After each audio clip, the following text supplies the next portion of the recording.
Kia ora tātou. That's quite a hard act to follow, so here we go. I just want to thank our speakers so much for sharing your stories and sharing the stories of other people who couldn't be here.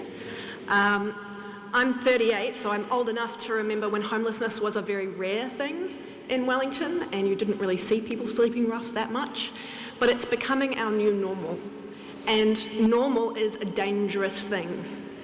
A friend of mine compared our housing insulation crisis in New Zealand to America's gun control problem. 1,600 people die in this country every year because they live in substandard housing. Avoidable deaths. But it's normal here that our houses aren't insulated, that they're damp, that they grow mould. And so we accept it. But it's not normal. That's not what happens in other countries. The Opportunities Party will use the proceeds from the emissions trading scheme to fund home insulation across this country so that people are able to live in warm, dry, healthy homes. Siobhan and Anna and Dina all talked about health as a housing issue. Housing is a health issue in this country, and we have to treat it as an important health issue. We know that if we spend $1 on insulating homes, we save $6 in the health system later on.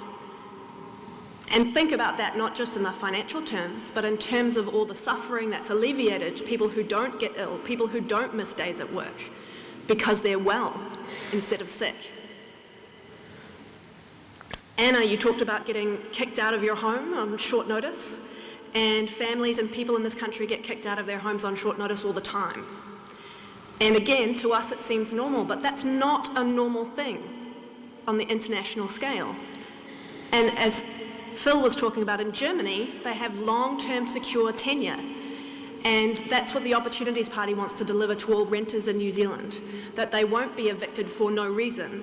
The only reasons that they will be evicted is if they don't pay their rent or if they damage the property substantially.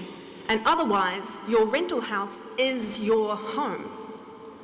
And you can live there for your whole life if you choose to, as many people in Germany do when they rent homes. House prices in this country have been going crazy, and no one's talked about home ownership because it's out of the reach of a lot of people, but in my friends, very few of us were able to get into our own homes without help from our parents. And that can't be the future of our country either. You must be able to work hard and have home ownership be a possibility for you. And that's slipping away from us. And the reason that's happening is because of taxation. We have a massive tax loophole around property in this country.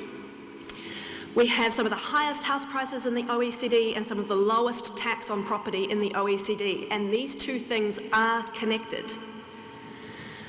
We need to close the tax loophole around property, because what's driving these house prices going up and up is housing as an investment.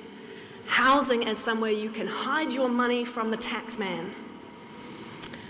Now, Gareth Morgan admits to owning 6 empty homes as a wealthy New Zealander because he doesn't like having tenants, they're just problematic, and he doesn't need them anyway because he doesn't need the money from rent to make a profit from owning those houses.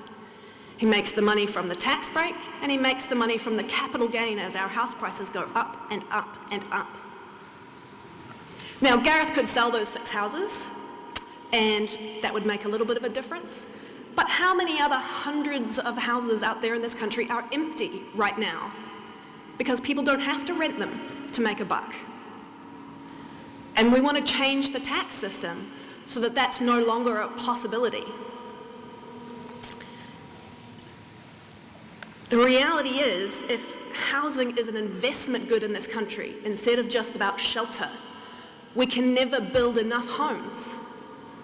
We will never build enough houses because demand will never stop for somewhere to hide your money away from the taxman.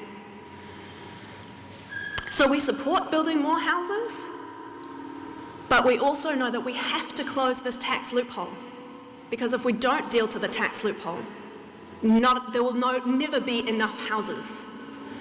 And Labour has talked about making changes to the tax around speculation Their proposals are about $150 million worth of tax in terms of closing the loophole. We believe that that's 2% of the size of the tax loophole in this country. Our tax policy would collect $11 billion in taxes from wealthy property owners and return all of that money to low earners as income tax cuts. Thank you very much for your time this evening.